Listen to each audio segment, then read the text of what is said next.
मनुष्य का सबसे बड़ा दुख यही है कि वह कभी वर्तमान में नहीं रहता।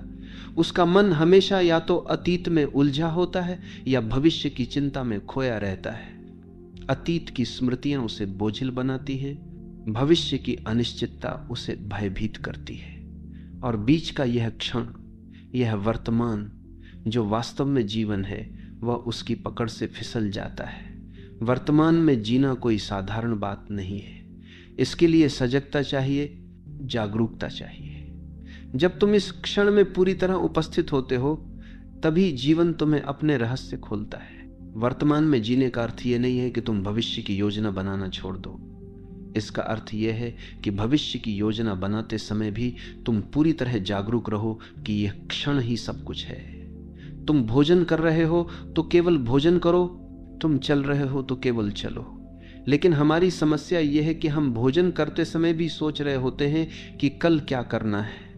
हम चलते समय भी दिमाग में अतीत की घटनाओं को दोहरा रहे होते हैं। यही असली कैद है। शरीर यहाँ है लेकिन मन कहीं और है। जो वर्तमान में जीना सीख लेता है, उसके भीतर एक गहरी शांति उतर आती है, क्योंकि वर्तमान में कोई समस्या नहीं होती। समस्या या तो अतीत में है जो गुजर चुका है, या भविष्य में है जो आया ही नहीं। जब तुम इस क्षण पर टिक जाते हो तो तुम्हें महसूस होता है कि जीवन वास्तव में सरल है। पेड़ अपनी जड़ें फैलाकर खड़े हैं, पक्षी गा रहे हैं, सूरज चमक रहा है, सब कुछ ठीक है। तुम्हारा मन ही वह पर्दा है जो इस सुंदरता को ढक देता है। वर्तमान में जीना ध्यान की पहली सीढ़ी है, क्योंकि ध्यान का अर्थ है सजग होना, और सजगता केवल अभी हो सकती है। तुम अतीत में सजग नहीं हो सकते, भविष्य में सजग नहीं हो सकते। सजगता केवल इस क्षण में संभव है। और जब तुम इस क्षण को पकड़ लेते हो तो तुम्हें महसूस होता है कि जीवन हमेशा नया है। हर सांस, हर धड़कन, हर अनुभव एक उपहार है। यह उपहार तभी महसूस होता है जब तुम उसे जीते हो, न कि जब तुम उसे टालते हो। वर्तमान में जीना प्रेम को भी गहराई देता है। जब तुम किसी से बात करते हो और पूरी तरह उस क्षण में उपस्थित रहते हो, तो तुम्हारा प्रेम शब्दों से परे जाकर सामने वाले तक पहुंचता है। लेकिन अगर तुम केवल आधे मन से सुन रहे हो और भीतर कहीं और उलझे हो, तो सामने वाला तुम्हारी अनुपस्थिति महसूस कर लेता है। यही कारण है कि रिश्ते अधूरे रह जाते हैं। प्रेम की गहराई तभी मिलती है जब तुम अपने प्रियजन के साथ इस क्षण में जीते हो। अतीत और भविष्य केवल मानसिक धारणाएं हैं। अतीत सिर्फ स्मृति है, भविष्य केवल कल्पना। इन दोनों में कोई वास्तविकता नहीं है।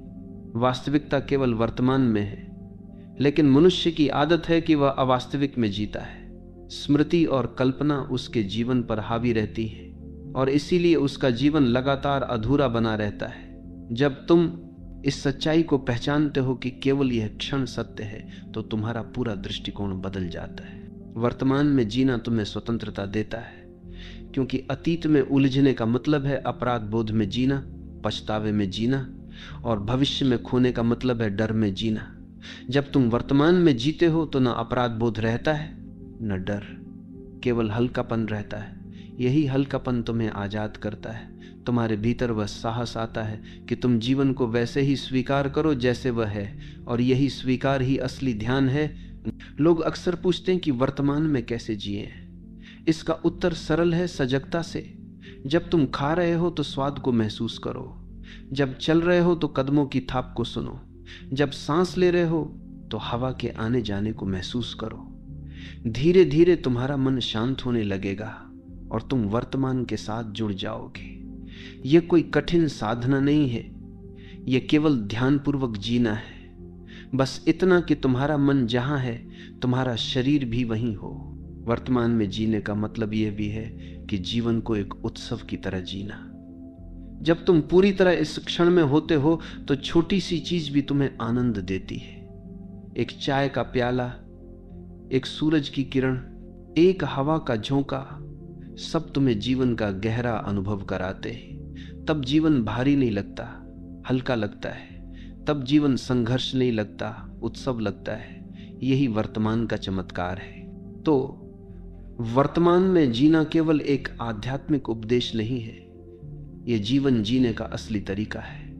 अगर तुम सच में जीवन को पाना चाहते हो तो अतीत और भविष्य की कैद से बाहर आओ और इस क्षण को पकड़ लो। यही क्षण तुम्हारा घर है, यही क्षण तुम्हारी मुक्ति है। वर्तमान में जीने वाला इंसान कभी गरीब नहीं होता, क्योंकि उसके पास हमेशा पूरा जीवन होता है। और जो वर्तमान को खो देता है, उसके पास चाहे कितना भी धन हो, वह खाली ही रहता है। इसलिए याद रखो, जीवन केवल अभी है, और जिसने अभी को पकड़ लिया उसने अमृता को पकड़ लिया।